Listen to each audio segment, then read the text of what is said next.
Hey everyone, welcome to yet another exciting episode of 60 Plus Uncensored, the show where we have real, unfiltered conversations with people over 60 who are still working, growing, living with purpose, and refusing to fade quietly into the background. I'm your host, Seb Frey, and I started this podcast because I wanted to shine a light on the people who are still out there doing the damn thing, building businesses, chasing dreams, raising hell, or just living life on their own terms. And on this call, on this episode, I'm very excited to have Scott Fischer, and he's with Options for Senior Living, and he is an expert in senior living. So, Scott, thank you so much for joining me here on the podcast today. Thanks, Seb. It's great to be here. I look forward to our conversation. This will be fun. All right, so Scott, how old are you? 62. I make the grade, right? 62 years old, and you're still out there killing it. So tell like where are you from? Like, what's the Scott Fischer story like? Well, Scott Fisher's from originally Cincinnati, Ohio. As you see over my shoulder, there's kind of an homage or a little Hall of Fame back here to the Big Red Machine, the famous Reds baseball team from the 70s that won back-to-back world championships. And so I have all my family still back home. I moved out here in the 70s. My dad took a job out here, and I've lived in Phoenix since 1979. It's 46 years probably this weekend. Awesome that it's going to be 110 or 112 again today. So we love our big heat down here. I went to nursing school at Arizona State University after bouncing around trying to figure out what I wanted to do, and I always had in my heart I wanted to do something that had some impact, that I could help people and make a good living at. And my nursing career for close to 20 years was primarily dedicated, Seb, to working with people who were struggling with mental illness, both adults and with kids. I ran residential and long-term care facilities for teenagers for, man, almost 10 years of that window of time when I was working. But in 1997, one of those kids got real agitated, and we had when I say long term, these kids lived with us like 6 months to 2.5 years. I mean, they would spend two or three birthdays with us, a lot of them. And this particular kid was having a hard time in school that day. We had a regular school on campus. I was helping bringing him back to the living quarters where the nurses stations were. And anything, it escalated. We had to put hands on this dude, and I ripped all the ligaments in my hand. Oh my God. Yeah. Well, that was in 1997. I had it fused in 98 because when the ligaments ruptured, there was no, at that point, there wasn't any regenerative option. So it was fuse it, fix it, and fuse it. Well, it's just led to one thing after another with this hand over the last 20 something years. But you know, when you get injured, when I got injured, and I've heard this from others, you go through a mental, like like a whole carnival of things goes off in your head. And I didn't want to work, and I didn't know what I wanted to do at that point. I'd gotten hurt. I loved what I did, but I don't know. So I got a job selling mattresses and water treatment systems, sitting in a mattress shop. Spent about 8 months figuring out what I was going to do with myself. Went back to being a nurse, but I took a job with an agency that provided nurses in the people's homes after they had largely been hospitalized for problems with their dementia. I didn't know anything about this word dementia. I was hearing about it, but I didn't really know anything clinically about dementia or the kinds of different dementias that are all involved. But I became a nurse clinician in that space, seeing people in their homes, and then little by little, I would see them on assignment in their assisted living or their senior living environments. And it was my first time ever, right? I'd worked in psychiatric facilities. Now I was in long-term care facilities for the elderly. And I went, wow. And I was at the right time. There was a new industry sort of evolving in the early 2000s. This is now 2001, 2002. And these people that we call now placement agents were now starting to run around Phoenix and other cities, helping largely discharge planners get people placed into long-term care if families didn't know where to go if their loved one couldn't stay at home.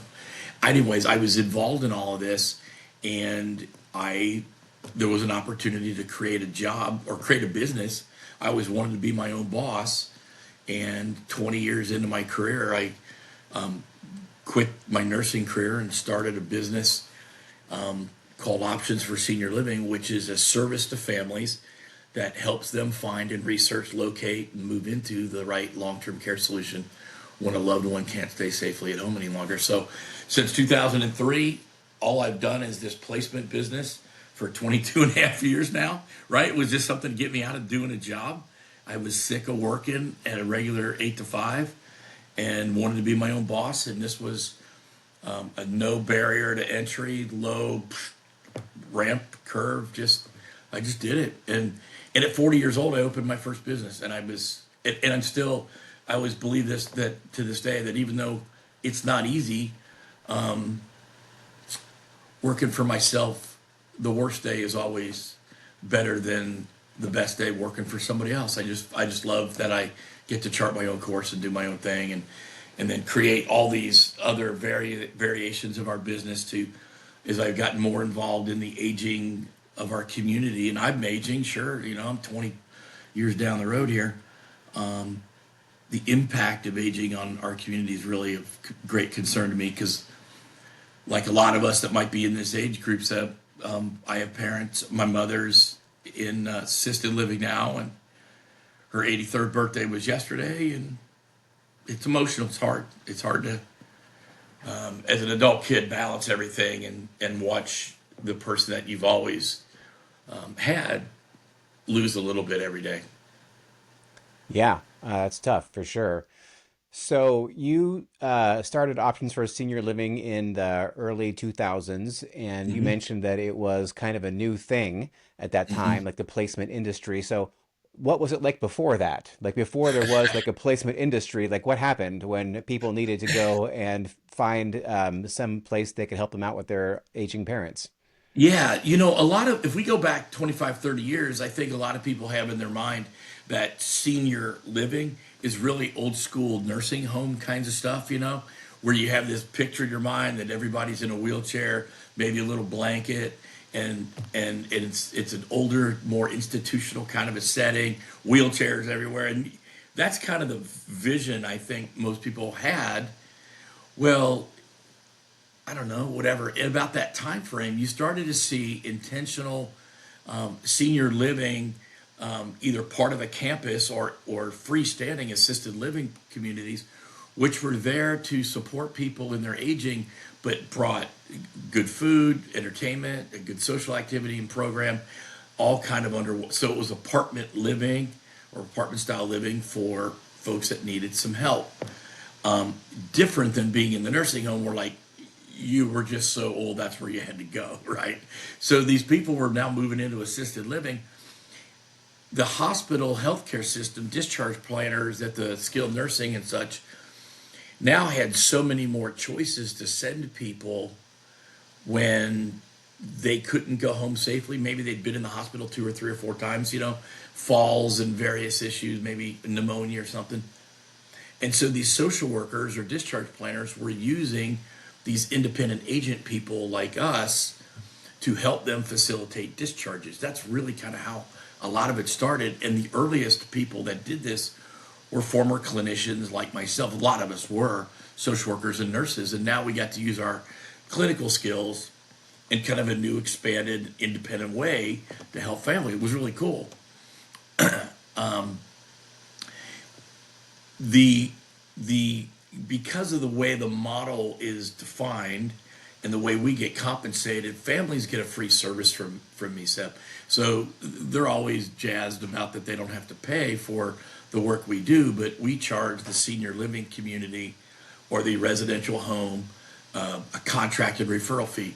Well, 20 something years ago, none of this was very well disclosed. It was just kind of the Wild West. In Phoenix, there was a magazine article written about us, about these people that were these independent agents that were roaming the halls of the hospitals, working with the discharge planners, maybe even giving the discharge planners some financial incentive to use them. And then they were taking them out to these smaller residential facilities, maybe moving them around a couple of different moves to get multiple fees out of the same family. And we earned the title body broker, and it was all over town that we were the body brokers and the bounty hunters. And that was, that was not a good look for us. But a lot of people had earned it because that's exactly what we did. So the discharge planners were left to their own devices to either figure it out themselves or use people like us.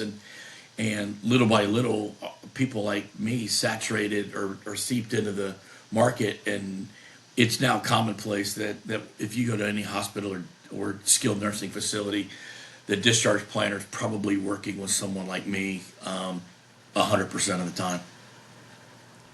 All right. So, but you said like, so they're in a hospital and they're discharge planners. And so, like, I would think that from a hospital, you would go to a nursing home rather than like an assisted living facility, or is that not the case, or how does that work? It could go either way. Sometimes people go and they go to the nursing home for different reasons. So if they're having a recovery from an injury, an illness, a pneumonia, a surgery, a fracture, a broken hip, or something, the logical step is exactly what you just said. They would leave the hospital and their insurance would pay for rehab over at the skilled nursing facility, right?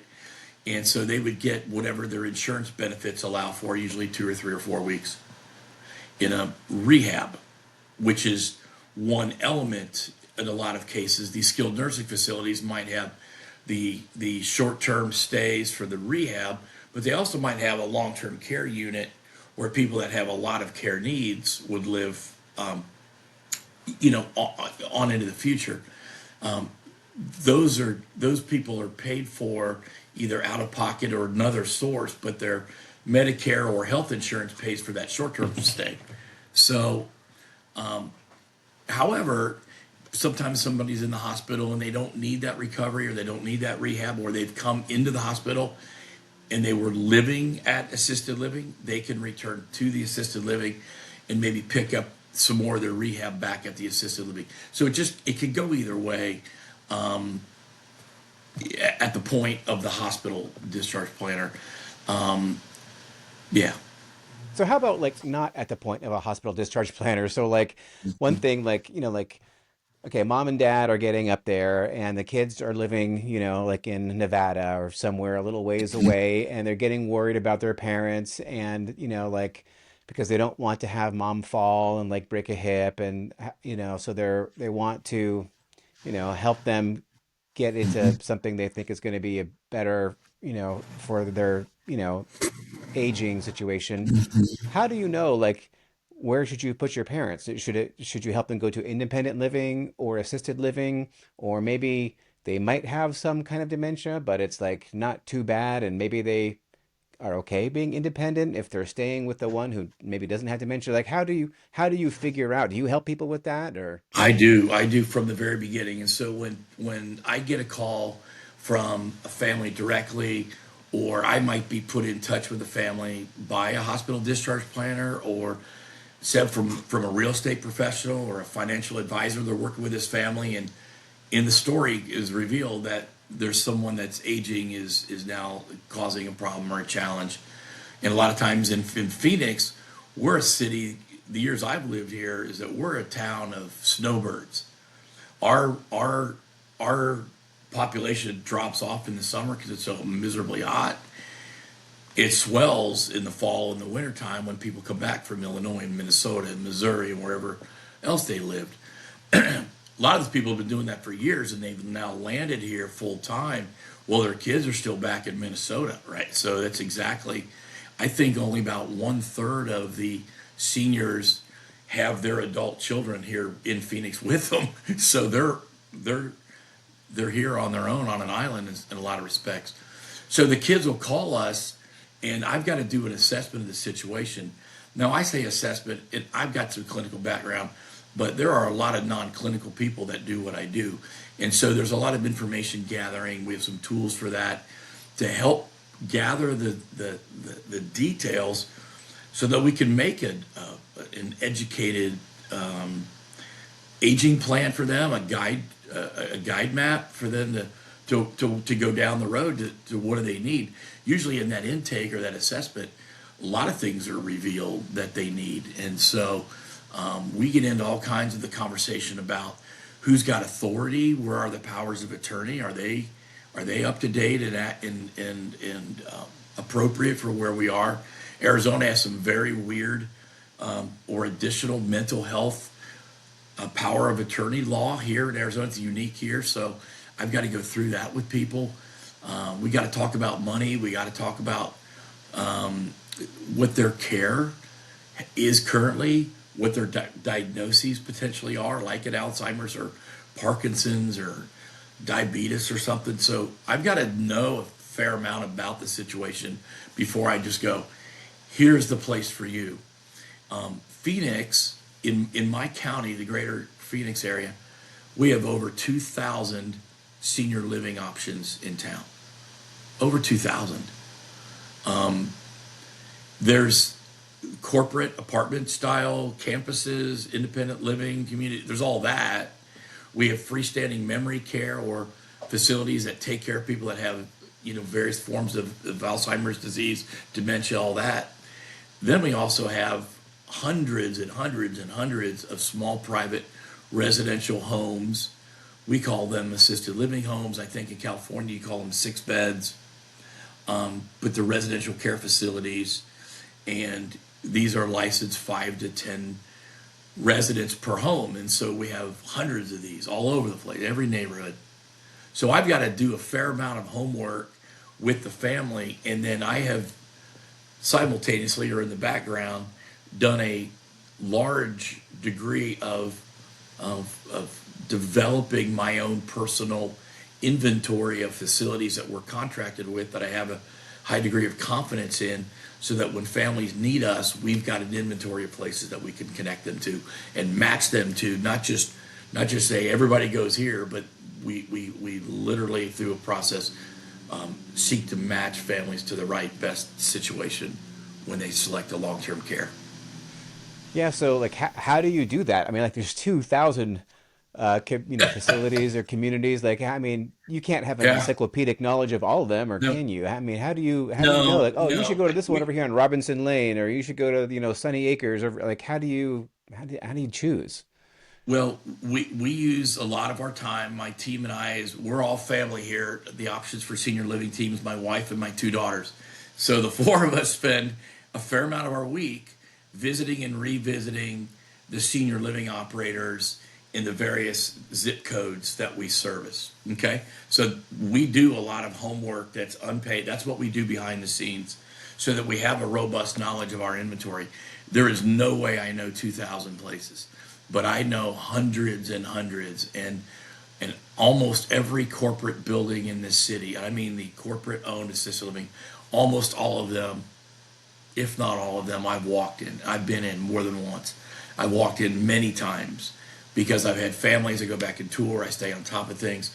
We also have access to the Arizona Department of Health Services annual surveys, and this is where it's all public record, but we routinely review those, Seb, so that when we think we're going to go towards this facility or that facility, we can routinely look at or get updated on their most recent results with the State Department of Health.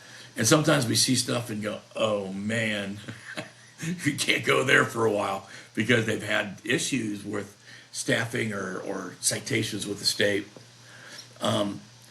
It really is in our process of evaluating the facilities, we know who will take higher care needs, things like insulin injections or 2-person transfers when a heavier person has to be moved or they have no use of their legs. Maybe they use a mechanical device we call a Hoyer lift. Sometimes facilities do or don't want to help families who have a loved one who have like a colostomy bag or a urostomy bag. Sometimes that's off-putting to people. So we know those places and how to match what we're seeing with the family to a facility that has those specific strengths to match their needs. But it's an ongoing thing. This is our profession. After 22 years, this is what we do. So you mentioned like big corporate, communities, and then you mentioned these small residential homes. Like, is one better than the other? Like, it would seem to me that like a corporate facility would probably have more resources than a small residential home, but maybe I'm wrong. What's the dichotomy No, between those? yeah, you're totally right. For someone who is still going to take advantage of a robust activities program where they come down and they're doing crafts and karaoke and they're going out on the bus and they're going to the ballet or to the baseball game, that kind of a setting, that senior that still has that level of independence and activity and social drive, a larger corporate setting, you're probably right. That's probably the right scenario if they can afford it. You go to the dining room and you sit down and order your dinner from a menu, right? And it's just this real nice experience for most people. Oftentimes, there's two real main drivers to why someone would use a smaller residential home. One might be cost. Maybe they can't afford that corporate situation, but they can afford a smaller residential setting, and the need for care is still high enough to drive the move into a facility. And so cost might drive it, number one. Number two, they might have such a care need that it's such a high level of care that in the larger corporate setting, the care staff can't get to you fast enough when you need the help, or they need to spend more time with you than they're able to under their licensing. Pardon me. And so when those care thresholds are hit, then sometimes we lean towards the assisted living home, and a small home with 7 or 10 people might be much more ideal, depending on how it's staffed and how much care is involved. I got a call just yesterday from a friend of ours. My wife and I have known this person professionally, but we've become personally good friends with her. And she shared her journey with her dad, who has advanced Parkinson's disease. And she's constantly having to be over there and intervening, and constantly, her life is completely now absorbed with managing her dad's care. So she doesn't work anymore. She's retired. She's financially good enough to be in a situation to do this, but she's emotionally completely enveloped in what's going on with dad. And as we're talking to her and she's describing the current situation, which is failing her, it's clear to Stacy and I that she really needs to consider a small home, less than 10 beds, owned and operated by a registered nurse who knows and understands all this clinical stuff that's going on with dad's um, changes that come with your Parkinson's disease.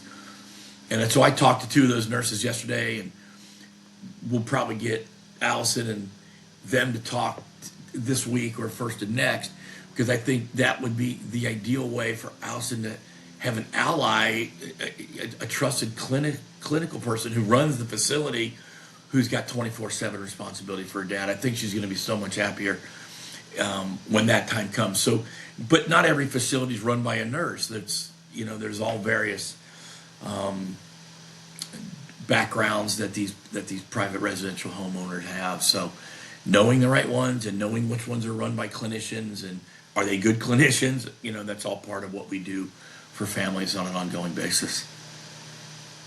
Okay, so is like I would have to imagine that cost is a factor. Like, is there like a big difference between like these corporate places and like the small, 10 bed, place in a neighborhood? Yeah, I think the residential homes have a wider range. So I can still find, and it's tougher and tougher with the way things are since COVID. But I can find placement at times, rarely under $3,000, but 3,500 is sort of the bottom line now around here for where those homes want to start charging folks $100 a day or a little more. But that can go up to 12, 15 grand a month in some of these real fancy spots, master bedroom suites. We've got some very high dollar areas of Greater Phoenix, Paradise Valley, Scottsdale, where it's big money, right? To live in a residential, but the swing from 3 to 12 or three, like that's the extreme. So there's a wider range. Senior living at corporate, they typically, there's two charges involved that people need to know about.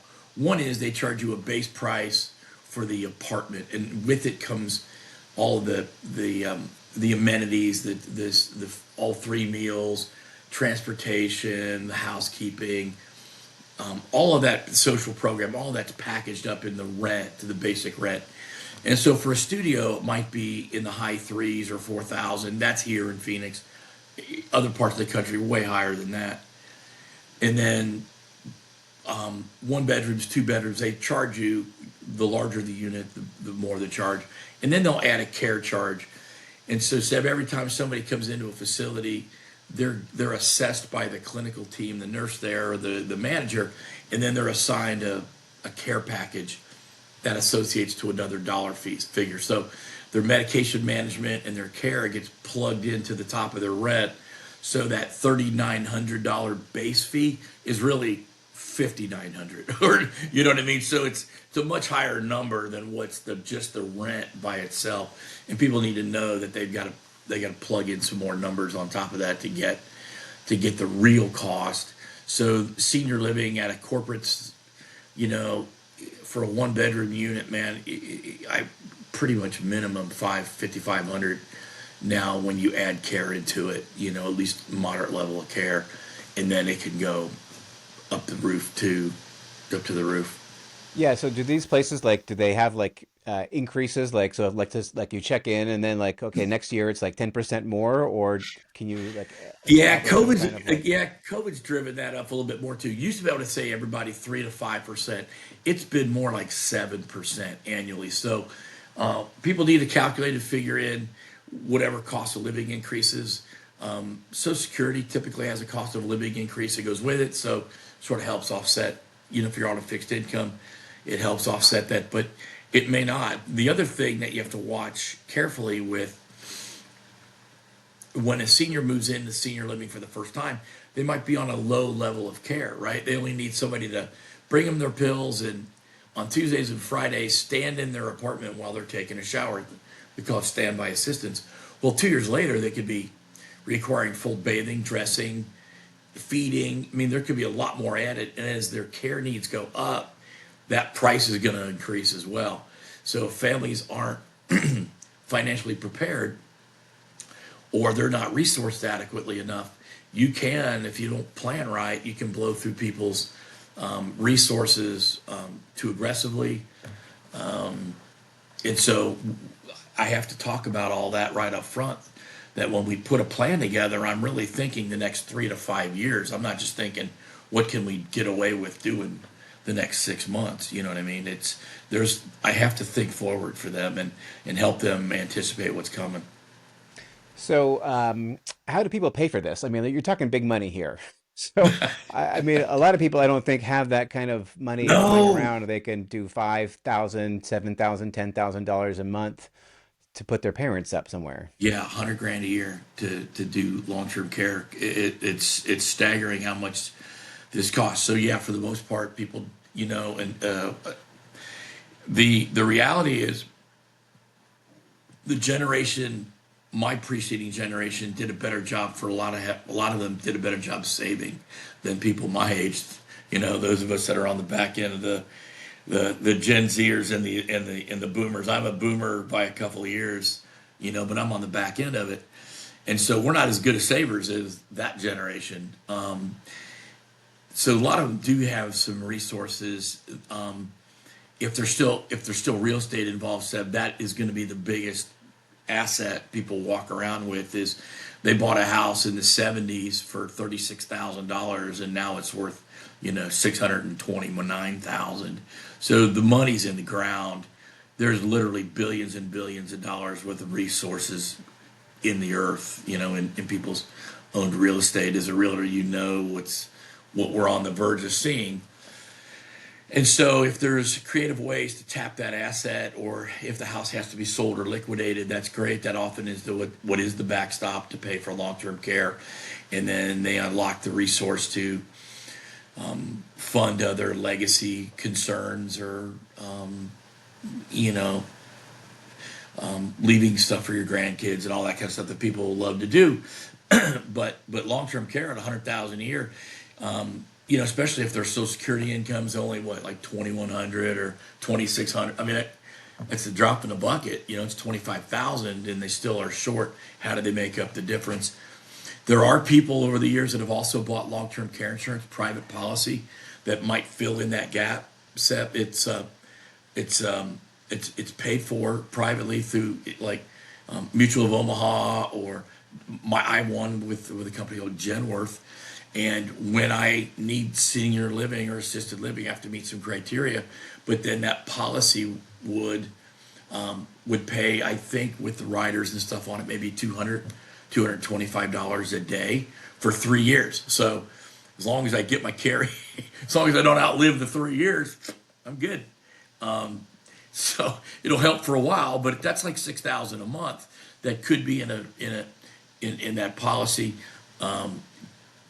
There are other investments people could make along the way, but you are talking about people then when they can't, then where are the public benefits, right? Where do we get help?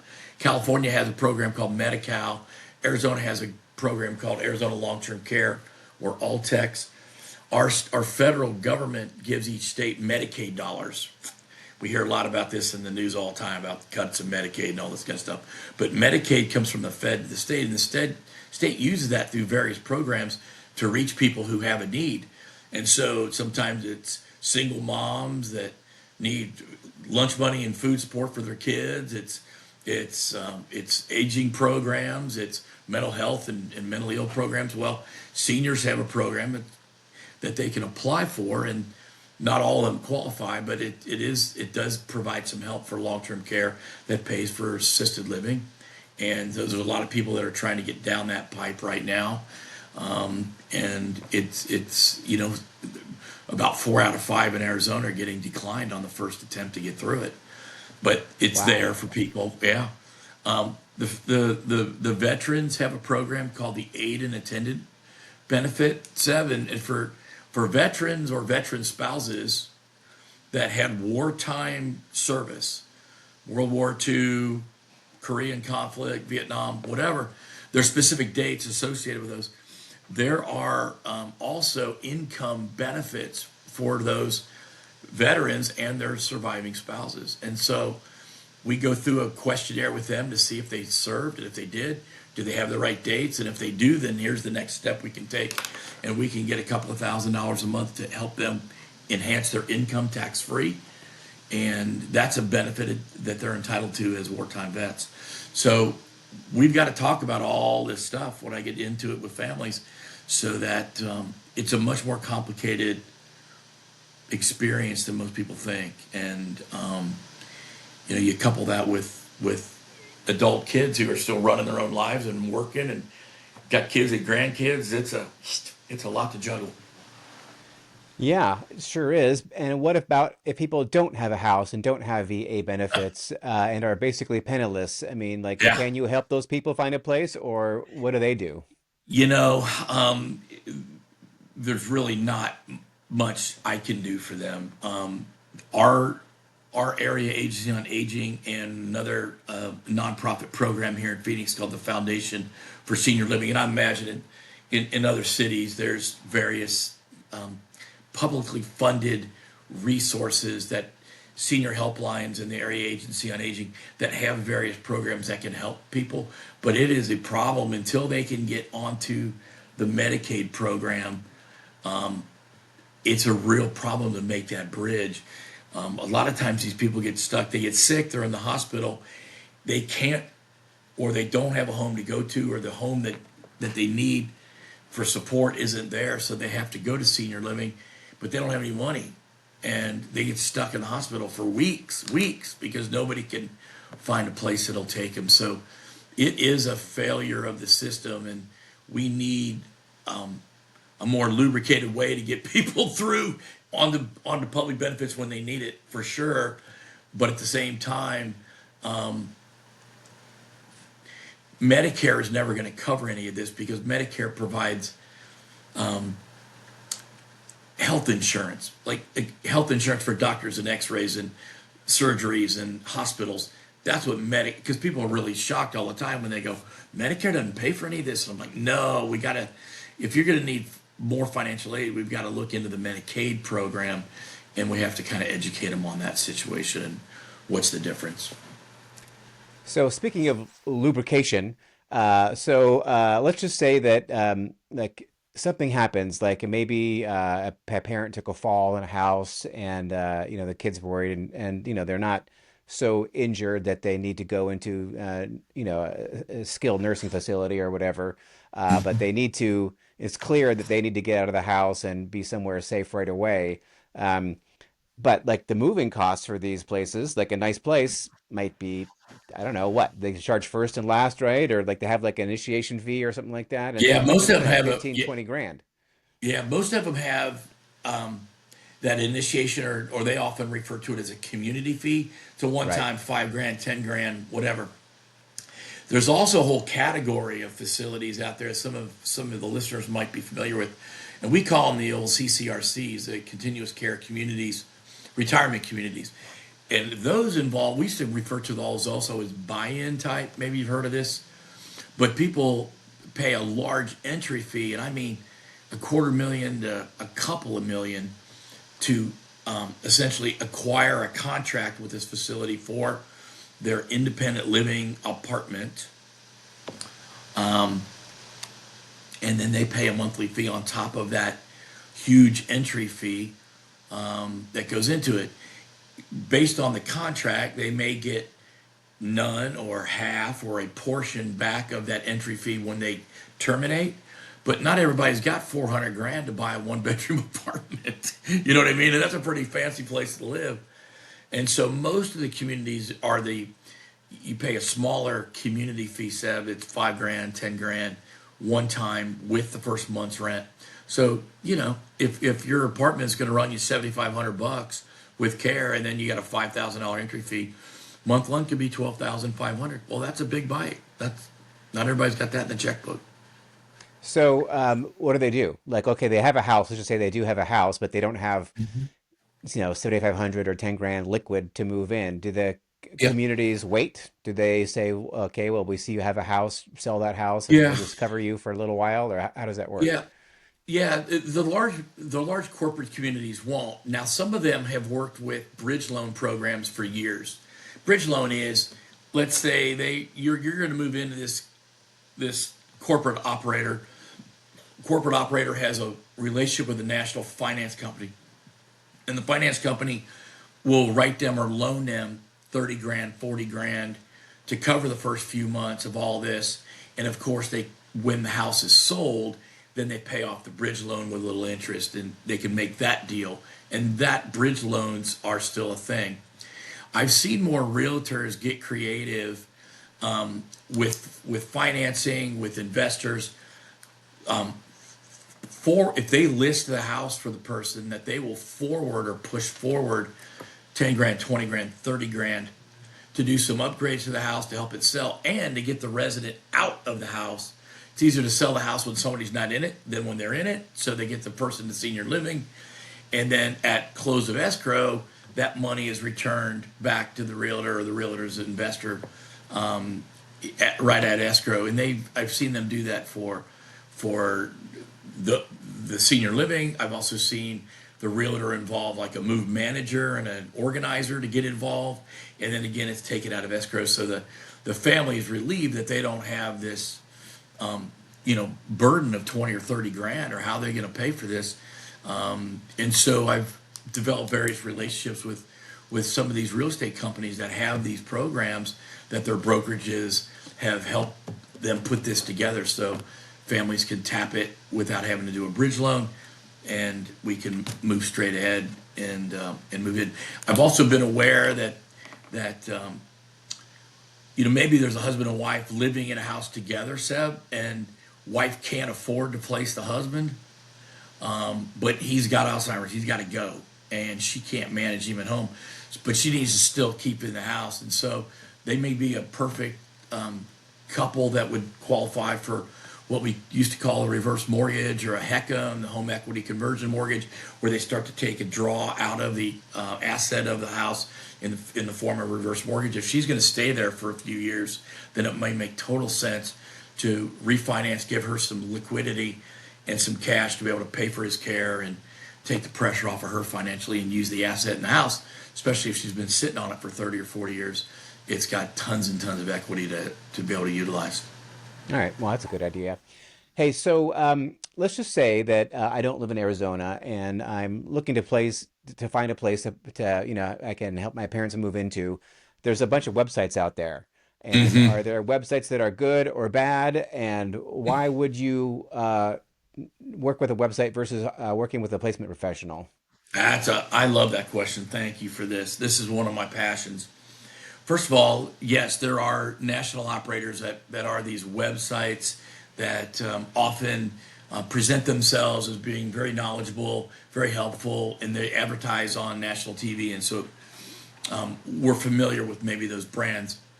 The reality of it is that those advisors are working remotely. They are not local advisors on the ground. They've not walked in any of the facilities they're referring you to. They have a database with contracted facilities in it.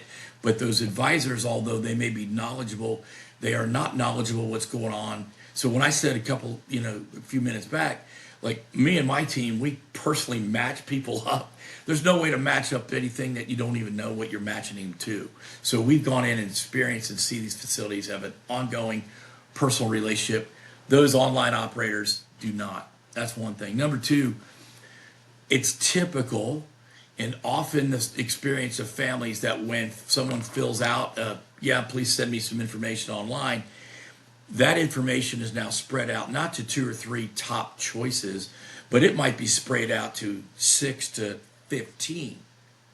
And all of a sudden, the family who's unknowingly filled out a form looking for some information, boom, they're getting bombarded with, and I've heard this for years, man, where families are just getting bombarded by phone calls because all of these senior living communities are now being instantaneously notified by the website of a lead, and now families are reduced to leads and they're reduced to numbers and how fast can people respond to them, and they don't get the hands-on personal eyeball to eyeball sit over the kitchen table relationship and trust that comes with this is just a you know and so if you're just looking for choices and you need to know something tonight, I guess that's an okay thing. But and they do a lot of business that way. There's a lot of people too that don't understand that the way those websites market is that you could be looking for one particular facility. You know the name of it, it's right there on the corner. You could look it up online and you may not even know that you're on one of those marketing company websites instead of the one that you wanted. You would have thought you were filling out the form for that place, and you've really filled it out for a national company, and you're now being bombarded by a lot of other stuff. That is a real experience from hundreds and hundreds of families I've dealt with over the last 20 years. So I just say, listen, if you're going to Google something, don't wait. If you're talking to me, please don't. I'll give you and if you want to look at the real websites of these places and the real story behind the scenes with Department of Health, I'll get you all of that. But you often have kids that live out of state. They're trying to help their parents. So you're right. They're Googling and they're looking for stuff. And man, now they've gotten snaggled up into something. Um, be very cautious. That's what I'm saying. Be very cautious with all that. Yeah. Now they're like in the lead machine and they're going to get bombarded. Like if you look at refinancing your house, you're going to, or like a solar lease or whatever, I mean, you're just going to get bombarded. Same kind of deal. Well, you know what, if you Google like Hilton or Marriott, what's the chances are you get Hilton or Marriott? Oh, it'll be on the first page, but you're going to get Travelocity, Expedia, right? You're going to get all the travel sites before you get to, oh, there's Marriott down here. I have to go. It's like it's the same principle. They'll elevate themselves on the search list, come up top, and people are, they're briskly going through things to get the information they're hoping to get. So be very careful with the online operators. And I would always say, please do your research, find the right, best local professional, in your market. We now, years ago, Seb, there was no national best practices. There's no licensure for any of us, but I had a role in a hand in developing what we now call the National Placement and Referral Alliance. The NPRA is the National Trade Association for the placement industry. We have chapters in 33 locations. We have about 1,000 members across the nation now. All of us have now had to submit to a national best practices. We sign those, and so we are under the authority of the board of directors, and our agreements and complaint policies. So if anybody's ever thought to be outside those best practices, there's accountability. Although it's not licensure, it's a voluntary accountability to our national board and our local chapters. So if people are looking, go to the NPRA website and find an agent in your market that is associated or affiliated with the NPRA. That'd be the best place to start looking for the best guys like us. So, within NPRA, like, is there anything that, like, if you go to NPRA, you find some people, like, not everyone's the same. Is there like a way to like evaluate the people who they find on NPRA, or are they pre-vetted, or? They're not vetted, and again, you've got people that have signed these best practices, and they're only as good as their word. Do look for their Google reviews. Do look if they have a Yelp or Google My Business page. Please look at their websites. Make sure that that they're experienced. Look, there's also people that have entered into this space that have no clinical background, no experience, whatever. It doesn't mean you can't learn it, but there are national brands like we have national brands like Assisted Living Locators and Care Patrol and Senior Care Authority. Those are franchises that people buy. So they spend 75, 80 grand to buy a franchise. And now you are the local expert. Well, 2 weeks ago, you could have been an electrician. And now you're a senior living advisor. Now, what makes you an expert? So I tell families, make sure that they're part of the MPRA, but also interview the person. Who's referring you to that person? How long you've been doing this? How long is your business? How many families like us have you helped in the past? Those are real questions to ask people. You know, we have a weird business that I help families and I do the best I can. When I'm done, I've helped them find the right long-term care solution, and I emphasize care. If their loved one needs stuff and that care facility is not providing meals on time, they're screwing up their medicines, they're not supervised well, there's all these issues, then there's a care failure over there. Well, that's related to potentially, like, I didn't have anything to do with the care failure, but if I'm reckless about where I place people, or I'm not doing my homework, or even just happens, there's a connectivity to that I'm really concerned about, because I lose control of the outcomes of my business.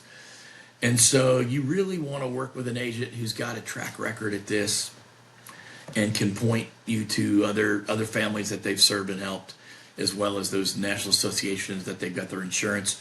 In Arizona, we're required to be fingerprinted and background checked so that we can work inside the healthcare system, because we're working with vulnerable people every day. So you mentioned like Care Patrol and these other franchises where you can find a senior placement specialist, but they may not be qualified whatsoever because they were an electrician 2 months Yeah. ago. Like, what about like the Society for Senior Advisors? Are they a place to go to look for placement specialists? Yeah, they could be. So the Society of Senior Advisors is I'm such an advocate of what they're doing, and we're going to be at their conference just coming up this week in Baltimore, Maryland, supporting the training and education and that goes on. They provide a wonderful wealth of support and information and a certification that supports people who work in the space where families are aging, their clients are getting older. There's a large movement, obviously, because as the nation is aging, there's a huge interest in helping people age in place safely, right? That's a big deal.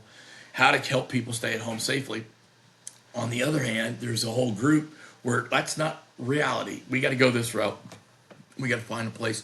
So the CSAs provide a lot of support and fundamental education for people who may be changing careers or moving into this aging care space, but it's not industry specific to placement. So it's great information. My one daughter's taken the CSA. My next daughter, who just joined the company, is going to be taking her CSA program this month because I want her to have that foundation. So the CSA organization may know people who are placement agents who have or carry their certification, but it is not an industry specific. The NPRA does offer an industry specific certification. So it's called the CPRS, the Certified Placement Referral Specialist. So on the NPRA website, those people that carry that certification, the CPRS, they're designated or highlighted on there too, and you can find they have a little more. They've taken the time to take the test and demonstrate the experience needed to pass that test. All right. Well, that certainly is much better than nothing, which I think is what you get Yeah, a lot of the time. for years it was nothing, man. And I was in a meeting in 2010 here in Phoenix at the Area Agency on Aging, where the ombudsman, the Department of Health, the Attorney General's office were complaining about these body brokers, and literally, man, the ombudsman wagged her finger at myself and my buddy Rita, the two placement people there. She said, "Somebody needs to do something about you damn placement people." And because it was so egregious to some of the behavior and conduct and practices that were being seen. And so we started a group in Phoenix that was sort of the first chapter, later became the first chapter of this NPRA.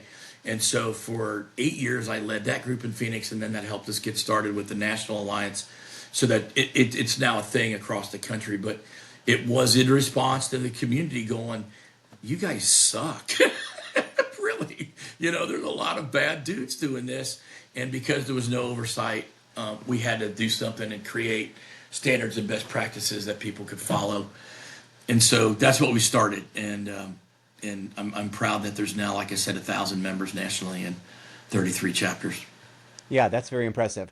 All right, Scott, we got to wrap this up here. If people want to get a hold of you to maybe look for a place in the Yep. Phoenix area, or are you statewide, or where do you I, serve? I largely serve the greater Phoenix area and some of the surrounding areas. We have some surrounding counties like Yavapai and Pinal County. Maricopa counties are our big center where Phoenix is at. I'm also, because of my role with the NPRA and some of the things that I've also do with some national training and groups I'm a part of, I've got a pretty broad reach to folks all over the nation. And so if people reach out to me through my website, there's a contact me there. My website is optionsforseniorliving.com. Optionsforseniorliving.com. My email directly is scott@optionsfsl.com. There's a contact button on the website. You have a question, reach out to us. I'm happy to visit with anybody or help point people in the right direction to get the right resource.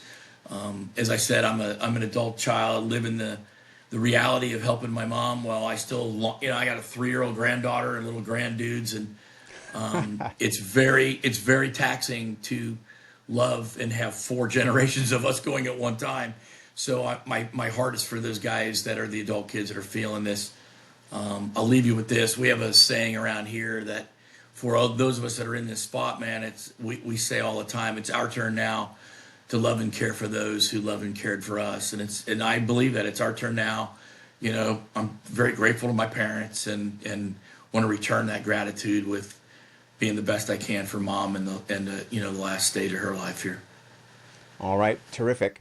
All right, Scott. Well, hey, thank you so much. I really feel like we could talk again for days on this. I think we just barely scratched the surface here a little tiny bit, but I'm looking forward to meeting you in a couple of days here in Baltimore. I'll see you in Baltimore. I really appreciate the time to visit. Let's do this again, okay? All right, terrific. Thanks, Scott. Subscribe now